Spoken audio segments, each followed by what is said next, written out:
4부-Two Friends, Part 4 of 10 on Between Master and Disciples, held in English.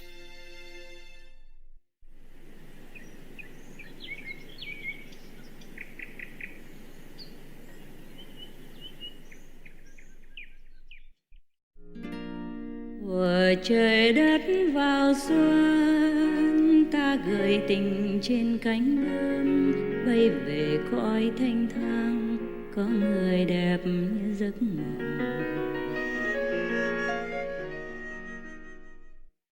Okay, listen. We read some story, okay? One. Last time I promised you. Thank you, Master. Thank you, Master. This story is also from the Jewish folklore. I just like it because it's simple, yeah? Yes.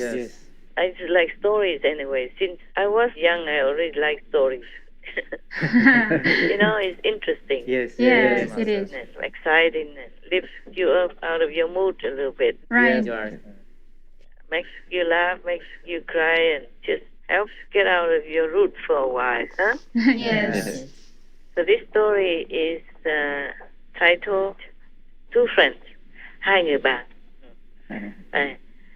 In one of those cities, there were two friends, two special friends. That their wondrous and incredible or strange friendship is well known to everyone else.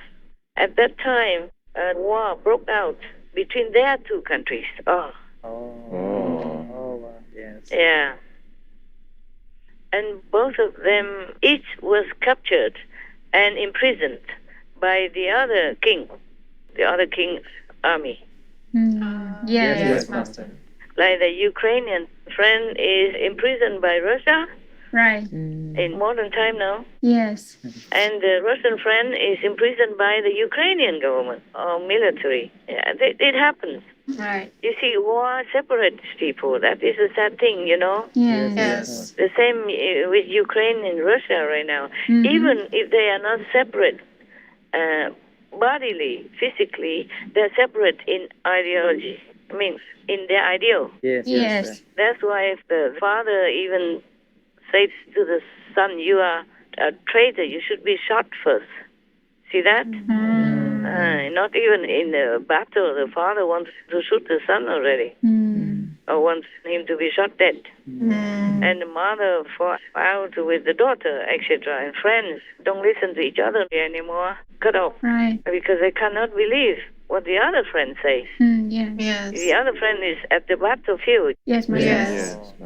also witnessing all this atrocity and destruction, but their friend in Russia saw nothing. All he saw, like a Russian soldier went out to give blankets and food to Ukrainians, and went there just to fix the fascists or the, what else? Nazis. Nazis. So both of them are imprisoned in the enemy's country, in different countries. Yes. Yes, Master. After a long time, after some time, one of the friends is set free. Then he began to travel to the capital of the other country. Not his country, yeah? The other country. Yes, Master. The so-called enemy's capital, in order to visit his friend. He probably didn't know that his friend is in prison. Yes. He traveled there just like usual. So the king of that country heard that there was a person from the enemy land who came to his country. So he presumed that that person must be a spy. So he ordered to bring this friend in for execution. Yeah? Oh, wow. Yeah, of course.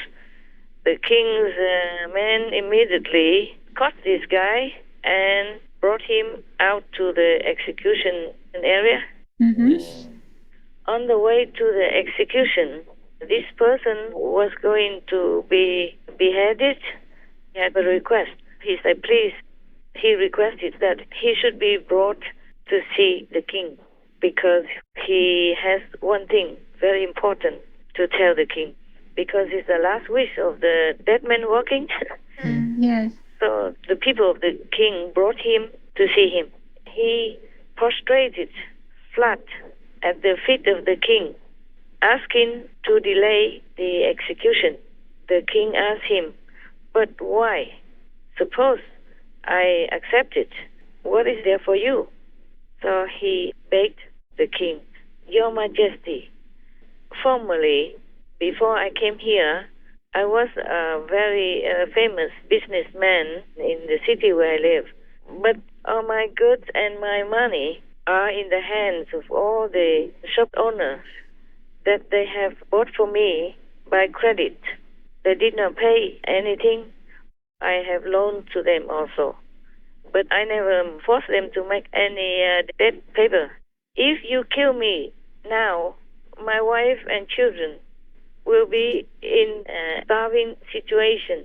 They will not know what to do because they do not know whom I give the money to, or I give the credit, or I loan money to. And even if they know it, they would not have any way to prove it, to prove that she is my wife or anything at all. So, Your Majesty, I beg you to open your merciful heart. Please, before you kill me, please let me go home for a while, just a very short while, and then I will collect all the debt so that my family will have the conditions to continue to survive after I die and never come back again. Meaning after he left the world. Yes. Yes. Yeah, and never come back. The king asked him again, "But how do I know for sure that you will come back here? Huh? You are asking something impossible because you asked me that I have to trust a person who has the death sentence, that I should let you go. And then you would come back here to be killed? Who would believe this? What are you saying?" But the king was not bad, eh? Yes. He had patience, and he did not wave his hand immediately and say, "Take him out and kill him." Huh? Yes. He was patient and he talked nicely. Yeah. So the prisoner said, the dead man walked in and said, "Your Majesty, in your capital, I have a friend, and this friend of mine will definitely be willing to guarantee that I will come back. Right. He will guarantee that I will come back, one of your citizens." And immediately the king orders for that person to come in front of him. And then, of course, he came. And the king asked this newly arrived friend, "Hey, are you willing to guarantee for this person? He is the one who is already sentenced to death, and he wants to go back home for a while to arrange his business. If he won't come back to be executed on time, will you die for him instead?"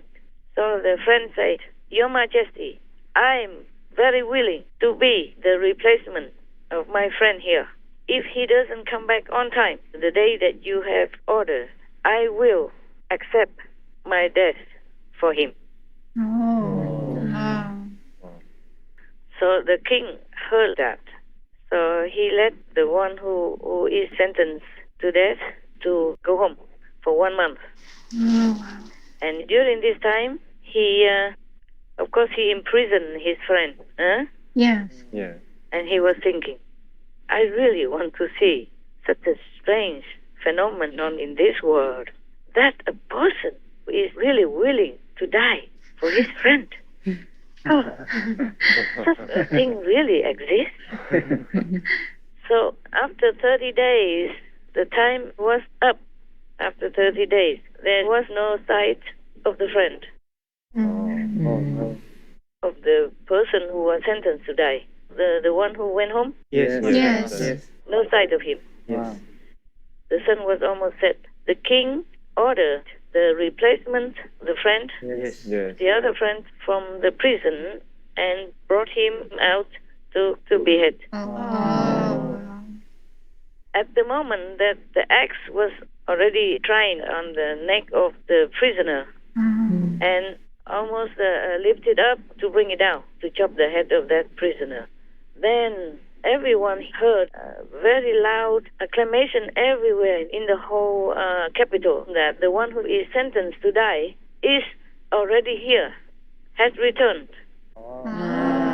He probably asked everybody to please shout loud for him because he wasn't there yet. So then immediately this person, the Walking Dead person before, immediately went to present himself to the king, and then immediately he ran to the execution area, the place where the execution was to take place. At that moment, he yanked the axe from the neck of his friend and put it on his own neck. But the other friend yanked it back from him. And then both of them were yanking, back and forth, and wrestling with each other, determined to take the axe away for themselves. Wow. Thuở trời đất vào xuân, tình yêu vỡ lòng trên giấy mới, lời thơ phơi phới bay về Vũ Sơn và lòng như cháy hồn.